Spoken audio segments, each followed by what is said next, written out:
Okay, so this picture up here as we start this morning, you know what that is? It's deliberately kind of nondescript, so you won't. I'll show you the rest of the picture. Show you the rest of the picture. See if you can catch it from here. Oops. See that thing in the upper right? That's a sling. That's the key right there. That's the sling. So this David and Goliath. This is a version that's done by Degas, and Degas is always into less realistic but more emotional. This is the gritty tension between the big 9-foot guy and the little guy, David, in our foreground right here, and the small sling that he uses. By the way, Goliath was 9 feet tall, and if you look up here, these girders, the lowest part of the steel girder here, that's 9 feet up in the air. So, tall guy. So anyway, he was a big guy, and I've referenced this today because we're going to be some events and places that are going to hearken to this. This event happens a couple centuries after what we read in Joshua today, a couple centuries. But today's events in Joshua will really have a high impact on this event happening. If you go back to the event, it's in 1 Samuel 17. It says, and there came out from the camp of the Philistines a champion named Goliath of Gath. That's the city I want you to remember is Gath. His height was 6 cubits and a span. So, by the way, you take cubits, you divide it by 2, and that's how many yards it is. So 3 yards. So he's over 9. The span is even more, so over 9 feet tall. So anyway, just remember that. Goliath, big guy. David right here. This is a couple centuries after Joshua. Somewhere between 2 and 4 centuries, depending on how you date a lot of this kind of stuff. And this event happens. Goliath is from Gath. Okay, so with that as a background, get you equipped. This is where we're going today. Last week we were in the south part of Israel. Now we're going to be moving to the north part of Israel as Joshua brings his troops into the land to clear the land of all the social toxicity of the cultures that have camped there and that have become rebellious against the Creator God. And so they're going to come through and clean the area out before they actually move in. So today we will finish the 7 years of conquest of the land. We'll finish that today. However, I think most of today's narrative is that 7 years.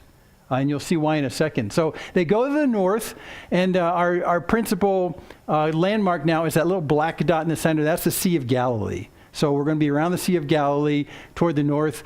If you wonder about modern day geography, if you go to the coast just to the left there of the Sea of Galilee, this little notch right here, this little curved notch right here, the point that sticks out in the sea, that's present day Haifa in Haifa, Israel. That's their biggest port in Israel to this day. And Lebanon, the country of Lebanon, extends from right about here north. That little jut out section right there, that's Tyre, and that's in Lebanon. And Damascus is up here on the upper right in Syria. So all the upper right is Syria. The upper left is all Lebanon. The bottom is present-day Israel. The things to the right of the Jordan River is Jordan. Now you're ready to go to Israel. Give me one question. Yeah, one question. Where is Beirut? Beirut. What a good question. Beirut is on the coast off the map to the top. And we'll see that a little bit closer in a second. So that's where we are today. But today's conflicts and the things they're going to fight against is without question the scariest part of the conquest they ever have gone through. Scarier than Jericho, because Jericho was a nothing. You walk around it for 7 days and the walls fall outward, then you go and you take the land. I mean, it was really, there's almost no battle mentioned in Jericho. So that was almost nothing. After that, remember Ai, it looks like Ai. Well, that was scary, but only because they did something wrong and God didn't support them. So everything just sort of fell apart. But then when they came back, it went fine. Even when they did the southern campaign, it's sort of scary, but not too bad. But today, the northern campaign, absolutely scary. In fact, it's so scary, it's kind of like lions and tigers and bears. Oh my, exactly. Okay, so that's the whole deal here. We're talking about dangers and problems unparalleled to anything in the South. Unparalleled. Now, when you think about fears, that's what we're going to talk about today is perceived fears and real fears, and what do you do with these real fears? And so you remember when Dorothy's going into that, that little wood that's got, and there's lions and tigers and bears. Oh my. Part of those fears are imagined, kind of like this. And part of them you don't really know exactly what's going to be there, but your fear has enough imagination to it. You can imagine the worst. And that's what we normally do, is we imagine the worst. In fact, when you're laying on your bed at night and your head's on your pillow and you're thinking about the things that are coming at you, all you can do is replay this fantastic fiction in your head of how bad it could be. And we have enough life experience to know how bad it can be. And so we fixate on that instead of fixate on who God is. That's part of this. Part of these fears are imagined because the people of Israel, they're going into a region they've never been into before. They know this is the promised land that God has promised them. But even still, there's nasty things here. So lions and tigers, so it's partly imagined, but part of it is absolutely real. That was the scariest picture I could find.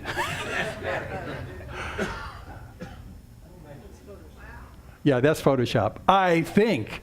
So yeah, but anyway, so some of these fears are real because you can see the strength and you can see the ferocity and you can see that someone is against you, and those things add up to a solid basis of fear. There's real stuff here. So when we're looking at the northern campaign in Israel, we're looking at the scariest situation they have ever seen. You'll see why in just a second.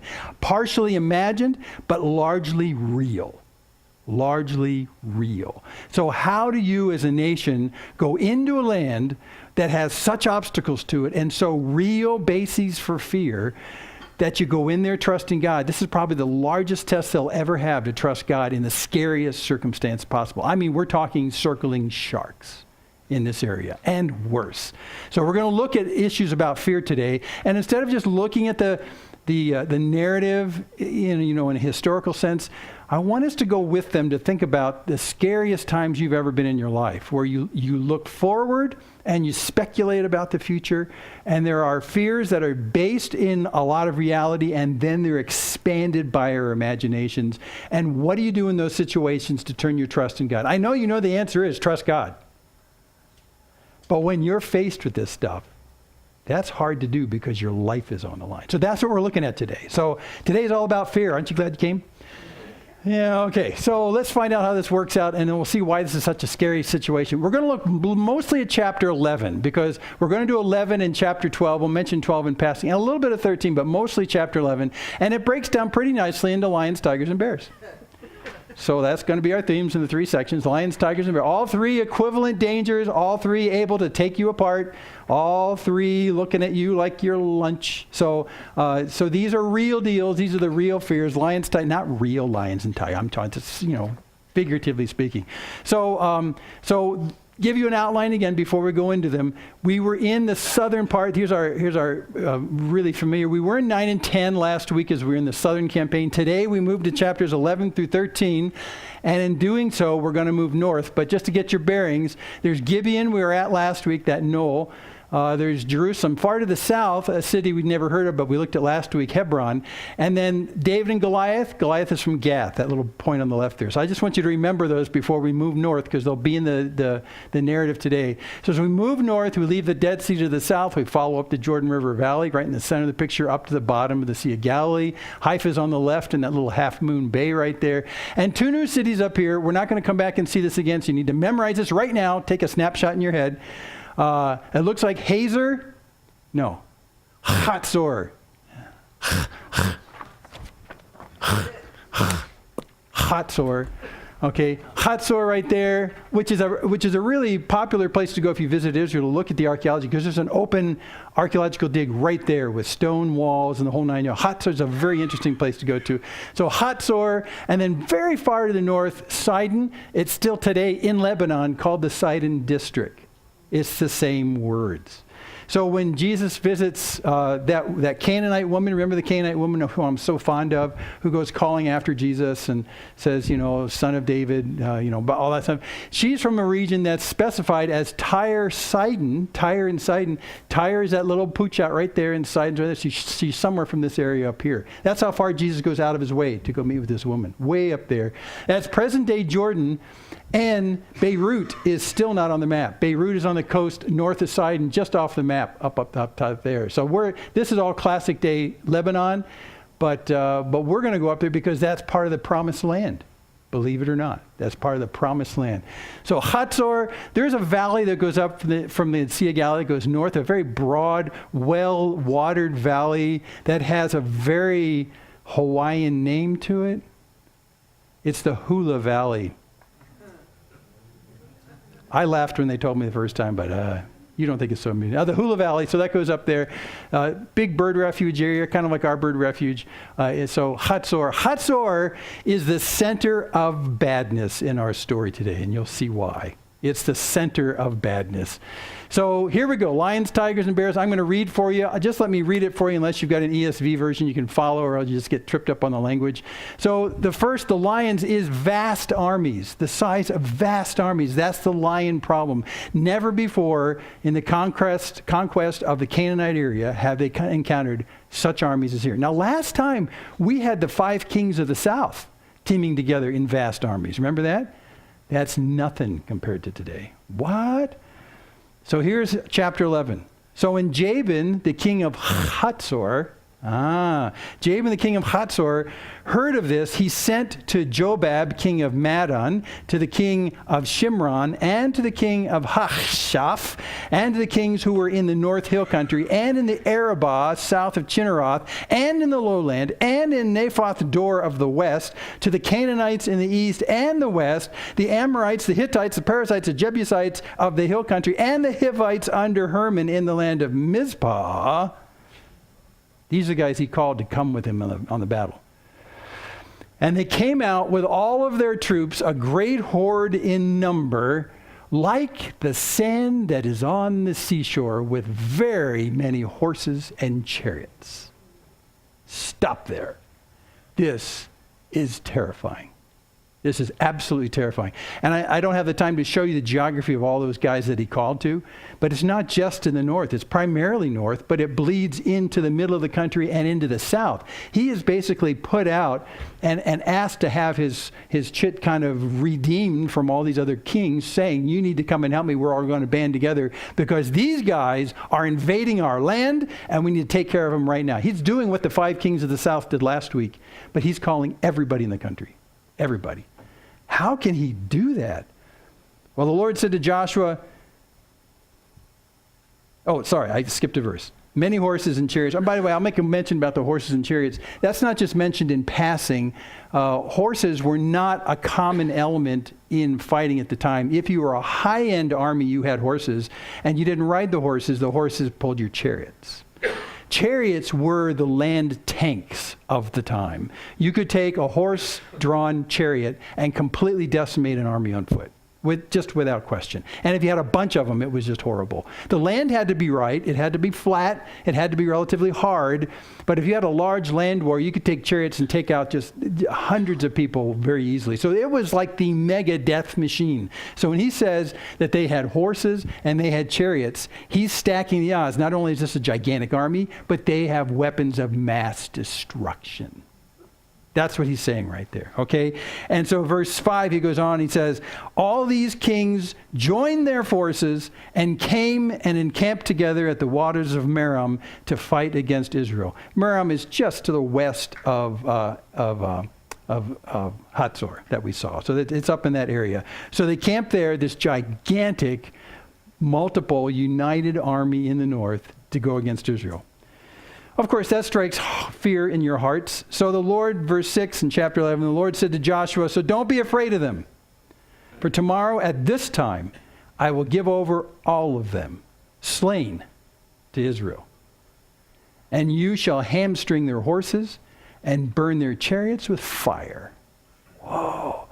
That's basically saying, you're going to win tomorrow because I'm going to give them to you. And by the way, the weapons of mass destruction, they'll be out of here. So Joshua and all his warriors came suddenly against them by the lands of Merom, and they fell upon them, and the Lord gave them into the hand of Israel, who struck them and chased them as far as Great Sidon. Remember the picture? Whoosh, way, way up into deep Lebanon today. He chased them up there. Up to Sidon, all those people, and to Mesrepoth Maim, and eastward as far as the valley of Mizpah. So that describes a huge area that he dispersed them to. He basically chased them out of the land, is what he did.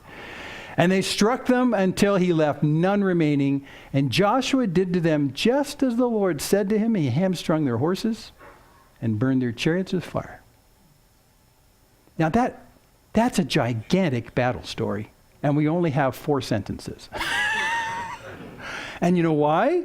Because the Lord came to Joshua and says, I will give them over to you, all of them. So with God, it's a 4-sentence operation. With man, it would be horrible. So that's all we have on that. So let's move. What's the tiger part? Ruthless kings. Now, in case you missed in that very short account what was going on, the writer here is going to go back and tell you about how ruthless these kings were, and especially how ruthless the king of Hatzor is. This guy is the kingpin of all kingpins of nastiness. I can't even use enough big words to tell you. So here we go. Verse 10, here's the tigers. These are these ruthless kings. So Joshua turned back at that time, and he captured Hatzor and struck its king with the sword. For Hatzor formerly was the head of all those kingdoms. That's the trick right there. That's how the king of Hatzor could get all those armies involved, because they used to be in charge of the entire area. Hatzor was the military center of Canaan. They had been formerly the head of all those kingdoms. Well, and they struck with the sword all who were in it, in Hatzor, devoting them to destruction. So see, we're going back to a replay of what just happened. There was none left that breathed, and he burned Hatzor with fire, and all the cities of those kings and all their kings Joshua captured, struck them with the edge of the sword, devoting them to destruction, just as Moses the servant had commanded him. But none of the cities that stood on mounds did Israel burn, except Hatzor alone. Actually, cities that stand on mounds, most cities stood on mounds for defensive purposes. We saw that last week in Gibeon. So he's just saying he didn't burn any, except for Hatzor, which was the center of all that. And all the spoil of these cities and the livestock and the people of Israel took for their plunder, but every person they struck with the edge of the sword until they had destroyed them, and they did not leave any who breathed. Just as the Lord had commanded Moses his servant, so Moses commanded Joshua, and Joshua did it. He left nothing undone of all that the Lord had commanded Moses. So Joshua took all that land, the hill country and all the Negev, that's the desert, all the land of Goshen, that's west of Hebron, the lowland, that's by the ocean, by the Mediterranean, the Arabah, that's the land that goes down south of the Dead Sea and goes north-south, the hill country of Israel, that's where Jerusalem and Hebron are, and its lowland from Mount Halak, which rises towards Seir, as far as Baal Gad in the valley of Lebanon, north and south coast, below Mount Hermon, very far north, and he captured all their kings, struck them, and put them to death. And Joshua made war a long time with all those kings. And the way he says this gives you the impression that this took years to clear out all these kings. What was mentioned in 4 sentences before actually did take a while to do all this stuff. But the Lord gave them over to him, and eventually they did it. But it took a long time to do it. There was not a city that made peace with the people of Israel except for the Hivites. The inhabitants of Gibeon. That was last week. So they took them all in battle, for it was the Lord's doing to harden their hearts that they should come against Israel in battle, in order that they should be devoted to destruction and should receive no mercy but be destroyed, just as the Lord commanded Moses. So they actually attacked, and Israel defended itself. You see that? And God orchestrated that. Okay, that's the ruthless kings. By the way, I think I list this. Yeah. If you want to find out who these kings are, read the next chapter. Joshua 12, the next chapter, which we will not read, is devoted to giving you a list of all the kings conquered in Canaan. And by the way, at the very end of the list, he gives you a scorecard, because it turns out that Moses took out the kings on the east side of the Jordan, Sihon and Og, King Og. I've always loved his name. So he gets credit at the end of chapter 12 for 2 kings. But then at the end of chapter 12, he tallies up all the kings from Joshua. And I'm not seeing it right now, but I think it's 31. Yeah, there it is. 31. 31 kings and their kingdoms. In the entire campaign, Joshua is taken out. So if you want to find out who those kings are, just if you happen to be interested, chapter 12. But we're not going to read that. Okay, so what are the bears in all this? Remember when the spies went in 4 to 5 decades earlier? And they came back and they reported and they said, great land, big grapes. They were carrying grapes. But giants, giants, right? So they came back and convinced everybody that there were giants in the land, and so that even though God had promised the land to them, there's giants, so never mind. Of course, 2 guys of the 12 spies said, well, no, wait. Yes, there's giants, and yes, it's a great land, but God has promised this to us, so God. And those 2 guys were Joshua and Caleb. Joshua, the guy who's leading the army right now. They came back and, they didn't fight the fact that there were giants there. I've always wondered in the account of Joshua why it is that the giants never came up in the conquest. Well, now they do. Finally, the giants show up, and the giants have a racial name. They're called the Anakim. The Anakim, and you'll see them come up in just a second here. So let's take a look. These are the bears, literally the bears in the land, these big towering guys. There has been some archaeological finds to show that there was a race of very large people that lived in this part of Canaan. And you know how they found out? They have remnants of their beds. And they're way too long. We're not talking California queens. We're talking Canaanite giants is what we're talking. So there is some proof of this. Oh, the towering giants. Okay, so he comes into that in verse 21. Oh, don't look at that. Okay, and Joshua came at that time, and he cut off the Anakim. By the way, have you ever noticed that's close to Darth Vader's name? Not a mistake, actually. So anyway, Anakim. Anyway, Anakim. So Joshua came at that time, cut off the Anakim from the hill country, from Hebron in the south, from Debir, even further south, from Anab, and from all the hill country of Judah, where Jerusalem and Hebron are, and all the hill country of Israel, which all the way goes up north. Joshua devoted them to destruction with their cities. Okay, now you can read this. And there was none of the Anakim left in the land of the people of Israel. Only in Gaza, in Gath, and in Ashdod did some remain.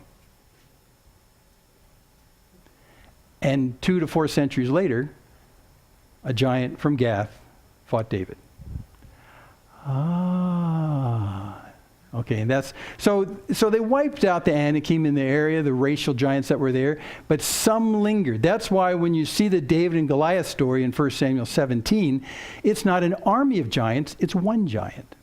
See that? One guy like that. So that's why there's just a few of them that remain, and he became their champion on that particular day. So only in Gaza and Gath and in Ashdod did some reign. By the way, if you go to Israel today, you can go to Gaza, maybe.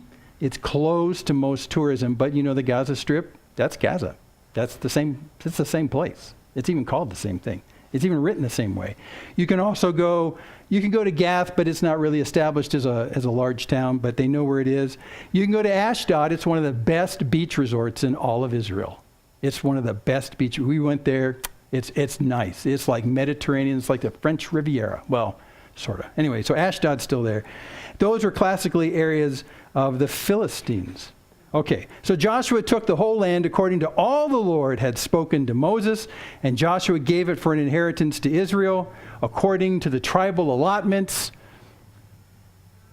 Joshua took the whole land according to all that the Lord had spoken to Moses. Joshua gave it for an inheritance to Israel according to the tribal allotments, and the land had rest from war.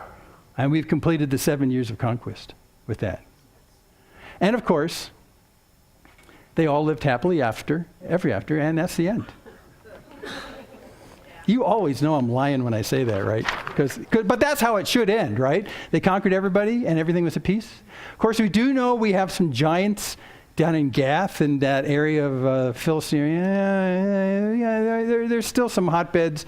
Okay, so that's really not true. But what I didn't tell you is there's a 4th category of fears, and the 4th category is snakes. That's not in the Wizard of Oz, but I included it here. Because for me, when you're out in a lawless area, lions and tigers and bears are a big problem, but for me, snakes are bigger. Because snakes are sneaky. Snakes, they can be in your area, but you don't know that they're there. Lions are in your area, and you usually know that they're there. Bears, true. I mean, they're big animals. Of course, they crouch and they pounce on you. But I mean, snakes, they're happy to just hang around in the most quiet little areas. And then when the time is right, right, that's when they get you. So this is a different kind of thing. And he actually takes a look at this. This is what I call the coiled unknown. There's a 4th danger that contributes to fear, and it's the fear that you live in the midst of hostile things that you cannot see. That's a tremendously huge part of our fears.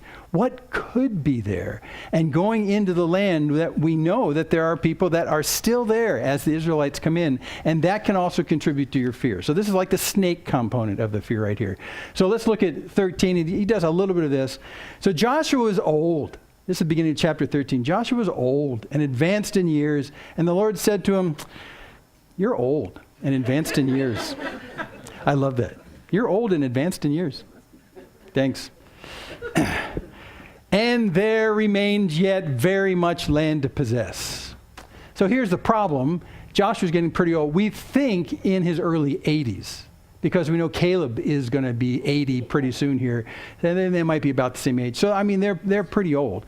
So God looks at him and says, you know, there's a lot of land to possess still, but man, you're getting up there. It's nice to understand that God recognizes our limitations. Amen. Okay. So that's how he starts it out. So so God goes on. "This is the land that yet remains." He's going to make a list. "All the regions of the Philistines," David and Goliath, Samson, those are all Philistine issues. "The land of the remains, the regions of the Philistines, all those of the Geshurites from Sheor, which is east of Egypt, northward to the boundary of Ekron." That's a very large coastal region that goes all the way from Egypt up to Lebanon. It's counted as Canaanite. There are 5 rulers of the Philistines, those of Gaza, Ashdod, Ashkelon, Gath, and Ekron. Those guys are still there, evidently. "And those of the Avaim in the south, in the land of the Canaanites, and the Mira that belongs to the Sidonians, way up in north in Lebanon, to Aphek, to the boundary of the Amorites, to the land of the Gebalites, and all Lebanon toward the sunrise, the east, that's into the desert, from Baal Gad below Mount Hermon, also in the north, to Lebo Hamath, which is also in the north, also the inhabitants of the hill country from Lebanon to Misrephoth Maim, even the Sidonians." But God says, oh, I already read that. He says, "I myself will drive them out from before the people of Israel." So I myself, God says, will drive them out. So here's all the people that remain. Joshua, you're getting pretty old. Don't worry, I'll drive them all out. No longer Joshua's job. And in fact, it never was Joshua's job. It was God's job. God said, "I'll always be with you. These battles are mine. They're not yours."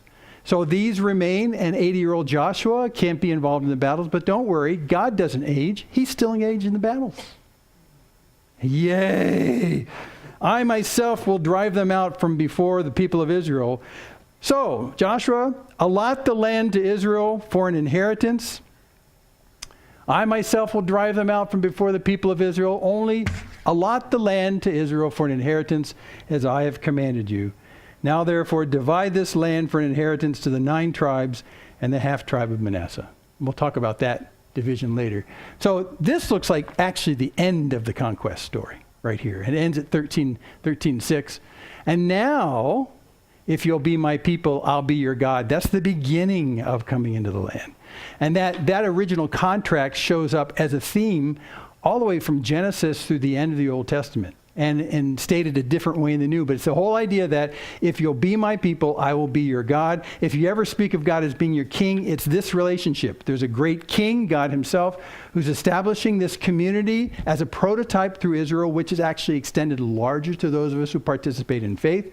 And if you'll be his people, he promises to be your God.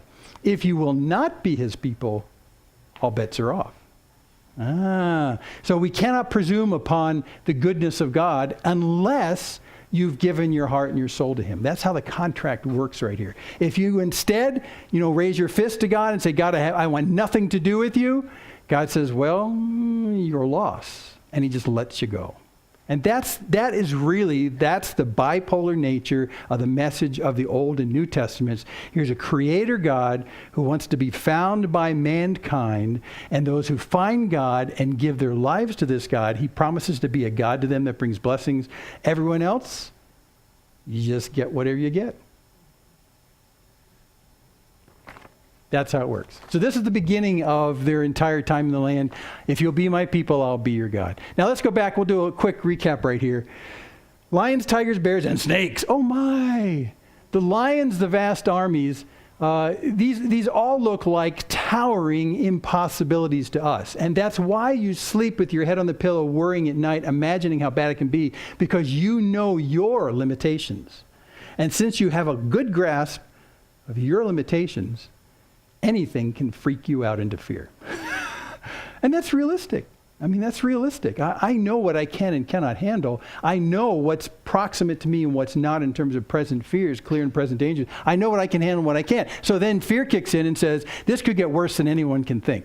Except you've left out of the equation who God is. And in coming through this worst episode in the nation of Israel, I have to believe that the people of Israel would turn back to these and say, there was a time we faced an opposition greater than anything we could ever imagine. And this is how God came through. Proving what? Well, proving that our God is, for instance, in relation to vast armies, that our God is more mighty than any vastest of any armies that are there. Sure, you can see the armies with your eyes, and you can hear about their reputations, but God's might is something that's sort of clouded to. We don't see it. We don't see God bristling with swords and horses and chariots and stuff like that. But he is more mighty than all that. There's no question. So here's the reality that Israel could come back to and say, this is what happened. Our greatest fears, the vast armies, the entire unified armies organized by the king of Hatzor was nothing in the hands of God because he's more mighty. How about the ruthless kings? People who are determined personally to take you out. Well, our God is actually more sovereign than all those kings are. Those kings think they're hot stuff, think they control a lot of things, think they're sovereign over their areas, and they are to a small degree, but it's nothing compared to the sovereignty of the King of Kings. Nothing. It's nothing. So they could say, and we can say, that in the face of the tigers of ruthless kings that are out to take us, they may think they have control and sovereignty, but our God's more sovereign in the end. How about the bears, the towering giants, the Anakim? God's more powerful than them. And there's nothing quite as imposing as when a giant stands in front of you and, shows you his guns and shows you his spear and all that kind of stuff. You can see the power in a giant. You can't always see the power of God, but God's power is far surpassing any single giant. I like this especially because when things come into our lives, I don't see them so much as vast armies as they are towering giants. You have a personal threat that's singular in some sense. And it's very singular. And it stands in front of you asking you how you're going to defy it. Just like David and Goliath did. It's just stands you and says, so what are you going to do? What are you going to do in light of this? And in light of the 9+ fear? What are you going to do? Can you deal with that? And of course you have to say, well, no, thanks, Nanda. We can't. We just can't. That's what the intimidation is meant to do. It's supposed to make you say, no. Even when David goes out in front of Goliath, does David claim he's a pretty hot little kid? No. In fact, what he says to Goliath is, what do you think you're doing challenging the armies of God? He invokes God. He says, buddy, you may be 9 feet tall and you may have a big spear and a great sword, but you're challenging God himself. This is just not a good strategy. He's not as tactical as that when he says it. Go back and read it. It's in 1 Samuel 17. It's incredible what he says to him, because he says to him, you're not challenging me, this ruddy little youth. You're challenging the God of Israel. And sure enough, the God of Israel pulls through. He involved David in it. He involved 5 smooth stones. He involved David's skills, but it's not the inherent skills of David, the sheep protector that delivered Israel that day. What did it was God's power. That's what did it. So God's more powerful than that. And of course, the things that you can't see that lurk in your midst, the coiled unknown, we can't see them, but God can. He's more knowing than all those things. He sees those things. So the next time something seems to be lurking in your path that's looking to spring at you and coil to get you, it's not as though it was a surprise to God. Yeah, he's seen it all along, and you can entrust him with that. When you're in a region of life where it seems like most of the hazards are hidden, but you know that they're there, the snakes in life, your immediate response needs to be to go to God and say, well, God, you know what's there. You know what threatens me. I know your love for me. I'm trusting in your love for me. And I know that you're looking out for me in ways I can't even look out for myself. So I just entrust myself to you as I walk. That's what I'll do. And these are the antidotes to all fear factors. I mean, it really is. Either you're outnumbered by the vast armies and you say, yeah, but God's more mighty than all that kind of stuff. Or else you look at it and you say, well, look, there's people who are out to get me, ruthless kings, these tigers. They crouch and they hunt me. But God's more sovereign than whatever control they've got. You got to remind yourself of that. And when it comes down to these towering giants that flex their muscles in front of you, you got to realize that God's more powerful than them. Sure, they're more powerful than you, but that's not the issue. Are they more powerful than God who loves you and has engaged his love and power on your behalf? That's the question. And then finally, the things that you can't see, God knows those things. So this whole event in chapter 11 where they finish off the conquest of the land, without question, the most terrifying episode in the life of Israel. They came out on the backside of it with God's assurances that he would take care of them, and he did. And the people that are not expelled, they're going to stay in the land. God says, don't sweat it. I've got them. I'll drive them out. Now, what's interesting in the history of this is you ask yourself, well, did God do that with the lingering? No, wait a second. How about the Philistines? You got Samson who's dealing with the Philistines. God didn't drive them out by the time Samson comes around. Samson's probably in the next generation or two after this. And they seem to still be there when David is dealing with the Philistines and with the giants from Gath. I mean, so when is God going to drive this stuff away? We have to remember, too, that even though God engages his power and love on your behalf, he may not do it according to your schedule. Darn, I hate that. I hate that. He may not do it according to your schedule. Why would he linger? Why didn't he just flush the Philistines and the kings of Gath and Ashdod and Ashdod? Why didn't he just take care of those guys the next day? Why did he just go and they're out of there? Why would he wait until having to have something like Samson happen and Delilah and the Philistines, and then 100 or so years later, then you've got David and Goliath? I mean, why would he wait? Why would he wait? And that's the $64,000 question. Why does God allow evil to remain in our midst? That's really the question, because that's exactly what he's asking right here. Well, that's a thorny question, and that's a question that's been asked throughout the entirety of Christendom. Why does a loving God allow evil to exist in our presence? And the only answer I can give you is because God looks at the biggest picture and says there actually is some benefit to you. Well, I'm not seeing it. I know. And that's why you're not the omniscient God of the universe. There is some, and you can look backwards in your life and you can come up anecdotally and explain some of these things, but there is some value in God allowing, in a constrained sense, the existence of evil in our presence. One very simple thing is the fact that it gives you contrast. Because of the contrast of what evil is to understanding what good is, good doesn't really have a definition, the good that we characterize God as, unless you understand what the opposite of it is.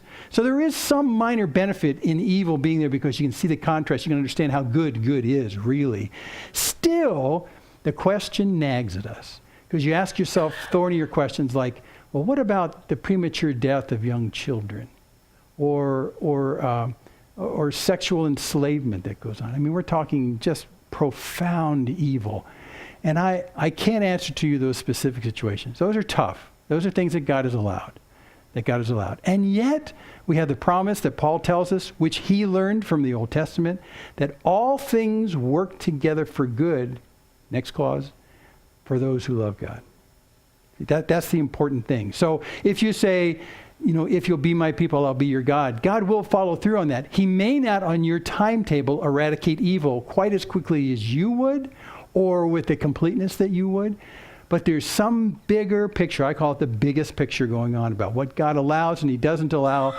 He may allow evil, but God is more sovereign than evil itself. You let evil run rampant inside the created world that God has created. You let it run rampant.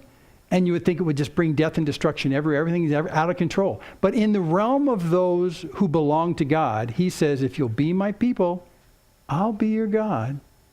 Don't worry about the Anakim in the land. Don't worry about the bears and the tigers and the lions. Don't worry about those. But I'm leaving some of them in the land. But if you'll be my people, I'll be your God. I think really the whole idea, we would not have had the David and Goliath story if God had wiped out the Philistines and the four kings of of those guys. We would not have that at all. So there is a way in which even in those stories, we understand afresh and anew how it is that God, when he says, I'll never leave you nor forsake you, and I will take care of these people and I will vanquish them on your behalf. A new generation sees this in front of their own eyes because God let the evil linger. So you can work on this a long time, but that's what we're getting at right here is that God somehow does that. But God is never out of control. He is never out of control. And I think that's one of the paradoxes we'll never quite understand, at least on this side of eternity, is how can God let the most ruthlessly evil beings on this planet seemingly run rampant? Is God out of control? Now, God's not out of control, ever. All things work together for good for those who love God, called according to his purpose. So there's a difference, right? There's a difference going on in the reality of mankind. Evil is not insulated from us. He doesn't promise that. But he does promise that he'll be our God and we'll be his people. And it could very well be that in some cases, evil looks like it wins, even in our lives. In reality, it doesn't. So anyway, that's the sovereignty of God. These are the things that you have to bring back to mind every time fear lurks in your head on your pillow or it knocks at your front door, getting ready to drag you to jail, which happens routinely in places like China and Nigeria today. In Nigeria, they just kill you. So and it could get worse. Fear is a real thing. Fear is an understanding that I'm weak and they're strong. Fear should take us to the position of God is powerful and they're weaklings. That's where it should take us. Because if you'll be his people, he'll be your God. That's the entirety of the thing, right? That's what we learned from this today.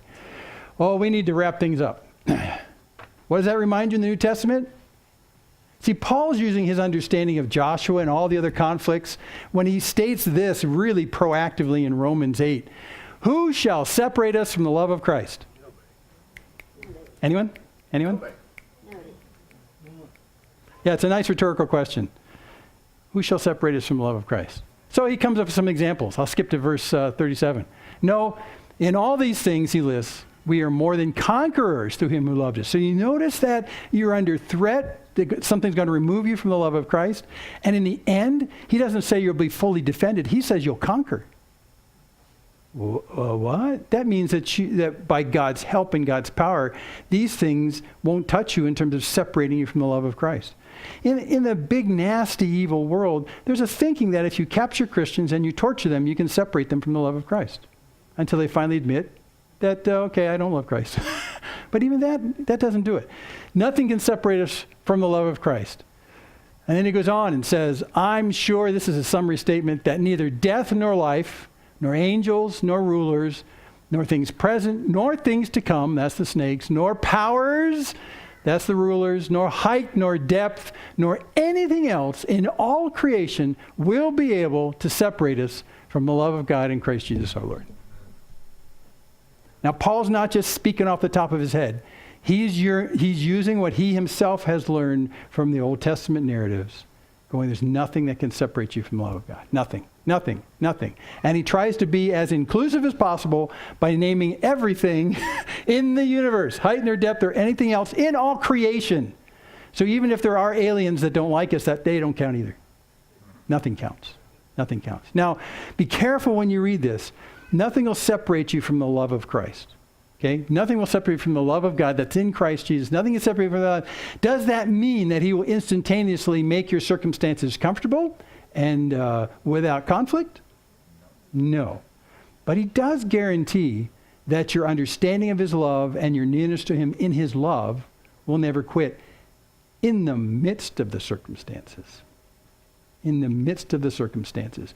In the midst of all the nastiness you see in the Old Testament, great narratives to read. An excellent example is young David before he's made king, and Saul, the present king, decides that he doesn't like the idea that David may be around to do a young man coup and take Saul out of office as king. He doesn't like that, so Saul chases him. It's a lot in 1 Samuel about Saul chasing David. And David runs in the desert for a long time all alone.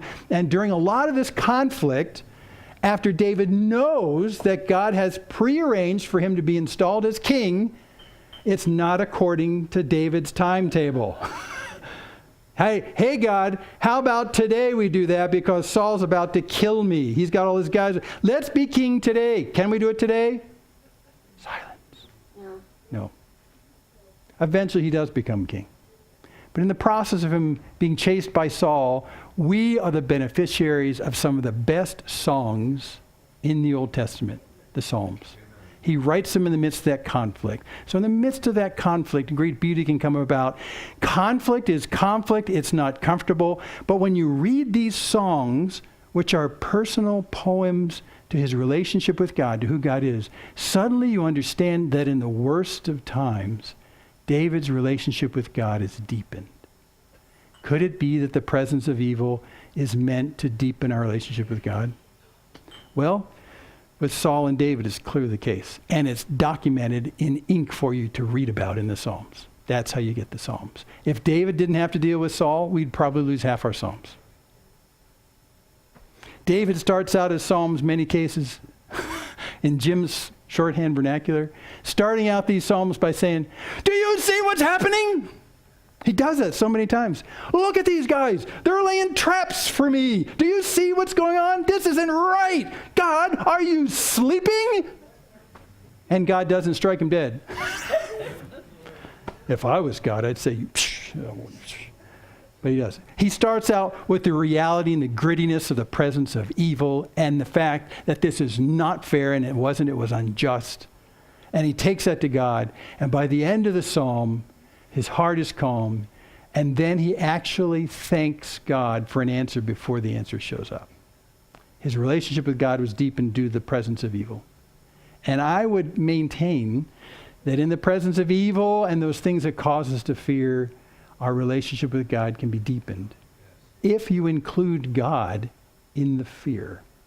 If you don't include God in the fear, you'll just go crazy. So go to God. Bring those things to him. I love these verses. Romans 8. Paul's not making this up. He's getting this from what he learned from the experience of Israel. If you'll be my people, I will be your God. That is the certainty of both the Old and the New Testament. And at the end of everything, when everything's wrapped up, God takes his people and in fullness of reality, he becomes their king. Now, just to qualify one thing really quickly. So do we have to wait till the end of all time before that happens? No, it's actually right now too.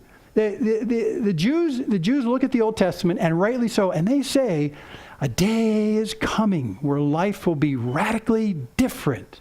And the delineator between the time now and the time then is the Messiah. We are where we are now. The Messiah comes. Everything's good. And so the Jews look at that, and we see that in the Old Testament. Go, yeah, okay. It's a principal reason why Jews many times won't accept that Jesus is that Messiah, because life didn't change that much. However, here's the deal. Those truths are really there in the Old Testament. The Messiah will come and he will rule and life will be radically changed. But what happens when the Messiah comes twice? Well, then it turns out that the coming of the kingdom started in his first coming, and the coming of the kingdom stops in his second coming. He's actually coming throughout all of that. So this time that we're in right now, between those two things, the kingdom has started coming. So you can participate in the kingdom in its fullness because of your relationship and your faith in God. So you're fully in the kingdom right now. But it won't be fully realized in the end until he comes the second time. So is it true that everything will change when the Messiah comes? Yeah, but he's coming over a wide period of time. And in that time, he's coming. And we're in the midst of this time where he's coming. That's why theologians will look at this time in between and say, the kingdom of God is already, but not yet, simultaneously. Ooh. So, just like Israel, the writer of Hebrews says, Joshua didn't give them rest. They got into the land, but they didn't really find their rest. The rest will come when this finishes right here. And in the interim, you got to deal with living in the presence of evil, and you have to deal with the emotional reaction you have to fear. And in the midst of that time, you build a deep relationship with God, whose promises will always be fulfilled. And by the way, it's all about God. It's not about us. Okay, we need to quit. Next time, we're going to actually move in. We're going to start the moving day. It's an 8-year process of moving into the land, and we will take less than 8 years to do it. In fact, we'll do it in 1 week. That's how good we are. And we'll move into the land, and we'll see how people move into there. It's really a welcome home ceremony that started about 5 centuries before this. And finally now, we've arrived. And we're going to do that welcome home ceremony next week as we look at the next chapters in Joshua. Yeah. And we're going to sing this song right here because the Ancient of Days is the one who does this for us. Father in heaven, we thank you so much for this great accounting of this real story of your bringing your people, the ones you love so intensely, into this land. We thank you, too, that there's grit to it. It doesn't seem to read like a comic book where the good, powerful guys always win. It's full of faults, it's full of setbacks, but it's not without setting you on high, exalting who you are, so we can see your love that manifests on behalf of the ones you love, the sovereignty of your love, the might of your love, the power of your love, the knowledge of your love. All these things, Lord, that we know that you are. And as we ourselves deal with fear like right now, many of us here might be dealing with things that are fearful, that bring doubts about our future because we do the equation and we realize that the threat is more powerful than our own abilities to deal with it. And so, Lord, as we deal with that power deficit, with those things that threaten us, I pray you'd use this story, that your Holy Spirit would remind us of this story, remind us how even in the midst of facing what seems like impossible problems, impossible threats, people determined for our worst, that you would remind us that you're a God who's determined for our best. We are your people. You are our God, and that we would place our trust and our hope in you to rescue us and to save us in every context that we find ourselves. Lord, we put our lives in your hands when we came to you. We continue to put our lives in your hands at the threat of everything that knocks on our door, knowing that you're the God who loves us and you're the God who engages your power on our behalf for our benefit.